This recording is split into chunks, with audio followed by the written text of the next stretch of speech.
G'day guys and girls, welcome to another video. In this one I'm going to be reviewing the Pirelli P-Zero Nero GT.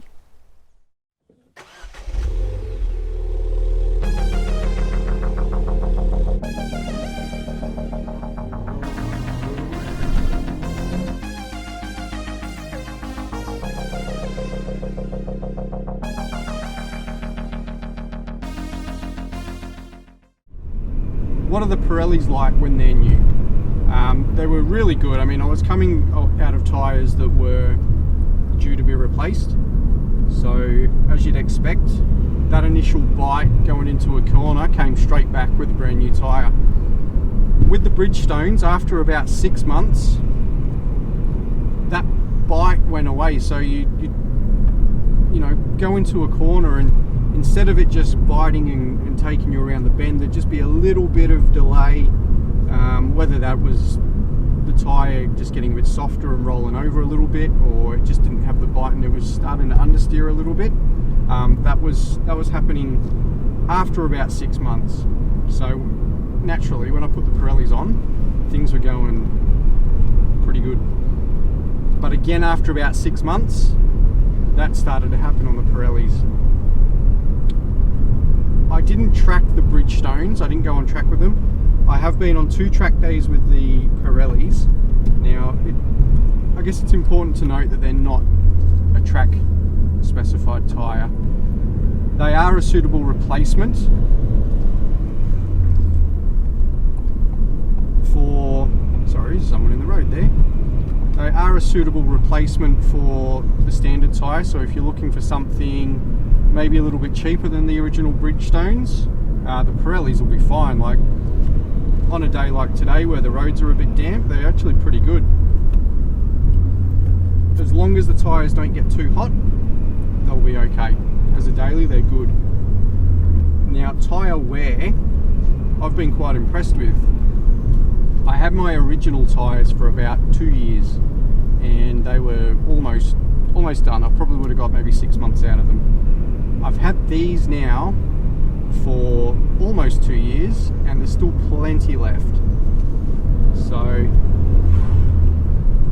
I'm pretty happy with that, considering I have done 2 track days with these tyres. I have driven it daily. I've probably done similar kilometres on these that I have done on the Bridgestones, and there's plenty of tyre life left. They are due to be rotated and balanced and aligned. I have been doing that every 6 months, and I did that on the Bridgestones also, so you can't say that that's a factor. So tyre life itself has been really good. I'm pretty pleased with it. You will get your money's worth if you just daily your car. Now, what were they like on track? As I said, they're not a track specific tyre, but for about the first 3 or 4 sessions, they were pretty good. This was it was mid to late 20s. I want to say it was around 27 degrees on Sydney Motorsport Park. It was the fast layout, which was the North Circuit, so there wasn't that many tight corners. I think the slowest you go is close to 80 kilometers an hour. There are long sweeping bends which really do hurt the tyres, especially turn 1 when you're doing about 150, 160. I think it was about 150 mid-corner speed, which is pretty quick. So that would have really hurt the tyres, especially on the right hand side of the car. Towards the end of the 4th session, I was starting to get quite a lot of understeer. So where I could really boot it out of a corner before, I couldn't. I really had to wait until I was a lot straighter and further around the bend before I could actually put my foot down. Otherwise, it'd just want to skip straight out to the outside of the track. So I did find that after that, they overheated pretty quick.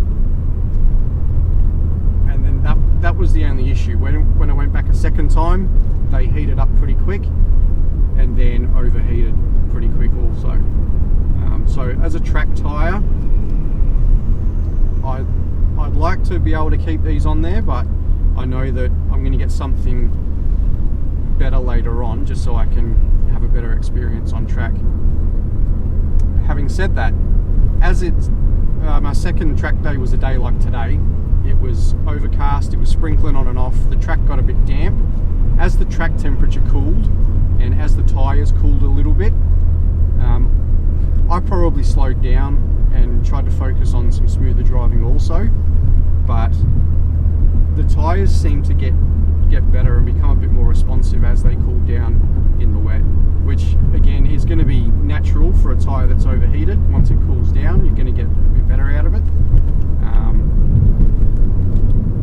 But yeah, on a wet day, I think that they'd be okay. I know everyone does say PS4s are fantastic in the wet. I've never driven on PS4s, other than that review I did in the Mark 8 Fiesta ST, and I can't really comment on it. So, as a budget option for a replacement tyre, these are pretty good without going too low in the price range and without compromising too much performance over the standard tyre. You're probably going to get about the same performance. And I think after 18 to about 20 months I've had them on, so as a daily they've been really good. Been really happy with the life. A bit of a spirited drive and you'll be fine. Just don't track on them and expect massive results. There you go. Thank you for joining me today for this Pirelli P-Zero Nero GT review. If you do have any questions that I haven't answered in the video, please post it in the comments below and I'll do my best to get back to you and answer those questions for you. Alright, thanks guys, cheers.